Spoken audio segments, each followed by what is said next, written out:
Mga kapapsi, ako po'y kakarating lang galing sa duty mga kapapsi. Tama-tama din yung ulam ko mga kapapsi. Tinulang ulo ng maya-maya kung tatawagin, na may tuon yung sabaw mga kapapsi. Tsaka partneran din natin siya ng pritong manok, pakpak ba, yan o, halo din, may pakpak, may hita, yan, halo-halo. Pero dito tayo mag-focus mga kapapsi sa tinulang maya-maya. Medyo namimiss ko tong ganitong klaseng ulam mga kapapsi, yan o. Isang hiwa lang yan mga kapapsi, pero solve na ako yan.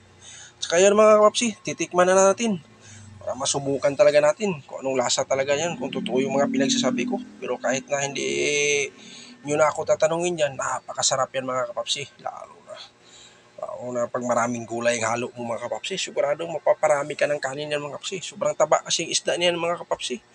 Na may tuon yung sabaw, kung tatawagin sa amin. Binanatan ko agad yung bandang tiyan mga kapapsi. Yun, tandahan lang tayo kasi ang tinik nito mga kapapsi, yung isda na to, matigas. Matigas ang tinik yan, hindi katulad ng ibang isda yan. Yan talagang matigas talagang tinik yan. Kaya ingat-ingat ka pag kumain ka niyang maya-maya na yan. Pero yung isda na yan mga kapapsi, malaman. Makapal yung laman niya. Kaya kahit kunting hiwa lang yan, solve na solve ka na yan. Makailang plato ka na yan. Tapos may sabaw, tinula, tapos maraming gulay. Yan mga kapapsi, tingnan mo ako.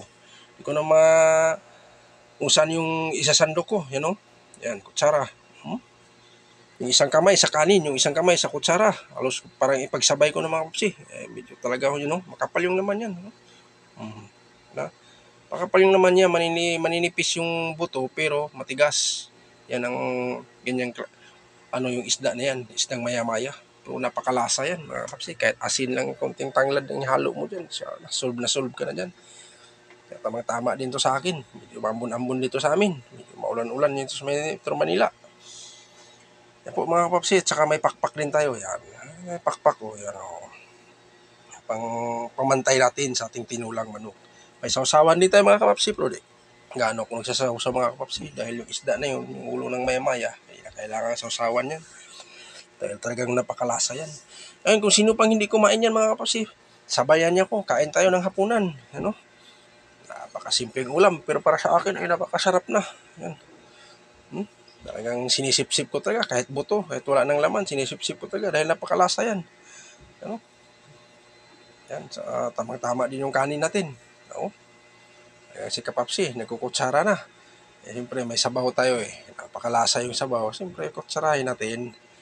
Yan, Yan mo naman yan mga Kapapsi, Ganyan ng kalaki niyan, pero solve ka na yan. Yan mo. Anong ulo mo, yan mo. Di ba, na malapit sa batok, yan Kapal ang laman yan. Isda na yan, yan ba? Kapal.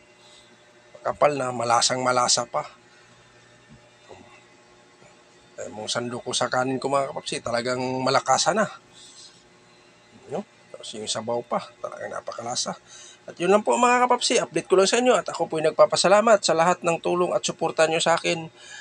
Sana po hindi po kayo magsasawa sa akin. Kung sino pang hindi nasuportahan ko, pasensya na po talaga. Hanggang dito lang ko. Bye-bye.